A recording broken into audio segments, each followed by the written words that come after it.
స్థానిక సంస్థల ఎన్నికలకు తెలంగాణ ప్రభుత్వం సిద్ధమవుతోందా? మంత్రులతో సీఎం సుదీర్ఘ చర్చల సారాంశం ఏంటి? రిజర్వేషన్ల పెంపునకు ప్రభుత్వం ముందున్న మార్గమేంటి? దసరా దీపావళి మధ్యలో ఎన్నికల ప్రక్రియ పూర్తవుతుందా? కోర్టును రాష్ట్ర ప్రభుత్వం ఏం కోరనుంది?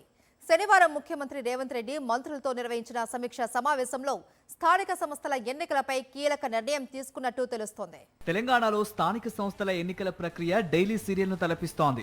త్వరలోనే ఎన్నికలంటూ వారం 10 రోజులకు ఒకసారి చర్చ తెరపైకొస్తూనే ఉంది. అయినా ఎన్నికల ప్రక్రియపై ఇప్పటి వరకు స్పష్టత రానేలేదు. అయితే ఈసారి మాత్రం దీనిపై చిన్నపాటి క్లారిటీ వచ్చినట్టు తెలుస్తోంది. శనివారం తనకు అందుబాటులో ఉన్న మంత్రులతో ముఖ్యమంత్రి రేవంత్ రెడ్డి కీలక సమావేశం నిర్వహించారు. ఈ మీటింగ్లో స్థానిక సంస్థల ఎన్నికల నిర్వహణపై దాదాపు ఓ నిర్ణయానికి వచ్చినట్టు సమాచారం. బీసీ రిజర్వేషన్లను 42% పెంచేలా తీసుకొచ్చిన బిల్లులపై అటు రాష్ట్రపతి ఇటు గవర్నర్ నుంచి ఎలాంటి స్పష్టత రాలేదు. దీంతో ప్రభుత్వం ఎన్నికలపై ఎటూ తేల్చుకోలేని పరిస్థితిలో పడింది. మరోవైపు ఎన్నికల ప్రక్రియ ఆలస్యమయ్యే కొద్దీ గ్రామాల్లో సమస్యలు పెరుగుతున్నాయి. దీంతో ఎన్నికల నిర్వహణ వైపే ప్రభుత్వం మొగ్గు చూపుతున్నట్టు తెలుస్తోంది. అయితే పాత రిజర్వేషన్లతో ఎన్నికలకు వెళ్తే తీవ్ర విమర్శలు ఎదుర్కోవాల్సి వస్తుంది. పైగా ఇన్నాళ్లు చేసిన ప్రయత్నాలు వృధా అవుతాయి.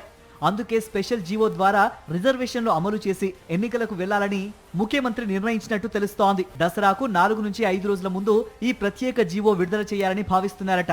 ఇలా చేయటం వల్ల రిజర్వేషన్ల అమలుపై గ్రామాల్లో చర్చ జరుగుతుందని, పొలిటికల్ గా తమకు కలిసొస్తుందని కాంగ్రెస్ పెద్దలు భావిస్తున్నారు. అదే ఊపులో దసరా దీపావళి మధ్య ఎన్నికల ప్రక్రియ పూర్తి చేయాలని రేవంత్ సర్కార్ టార్గెట్ గా పెట్టుకున్నట్టు తెలుస్తోంది. ఎన్నికలకు సంబంధించి ఇప్పటికే హైకోర్టు స్పష్టమైన ఆదేశాలున్నాయి. ఈ నెల 30 లోపు ఎన్నికల ప్రక్రియ పూర్తి చేయాలని హైకోర్టు ఆదేశించింది. అయితే అది సాధ్యం కాదు కాబట్టి మరోసారి కోర్టును ఆశ్రయించి మరో నెల రోజులు సమయం కావాలని కోరబోతోంది సర్కార్. ఈసారి ఎట్టి పరిస్థితుల్లో అక్టోబర్లో ఎన్నికల ప్రక్రియ పూర్తి చేసేందుకు ప్రభుత్వం సిద్ధమైనట్టు తెలుస్తోంది.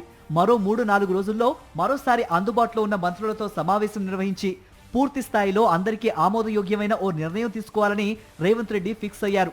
ఈ అంశంపై ఇప్పటికే కీలక మంత్రులంతా తమ అభిప్రాయాల్ని ముఖ్యమంత్రికి తెలియజేశారు. తుది నిర్ణయాన్ని సీఎంకే విడిచిపెట్టారు. రేవంత్ రెడ్డి తీసుకునే నిర్ణయాన్ని ఆమోదించడానికి అధిష్టానం కూడా సిద్ధంగా ఉంది.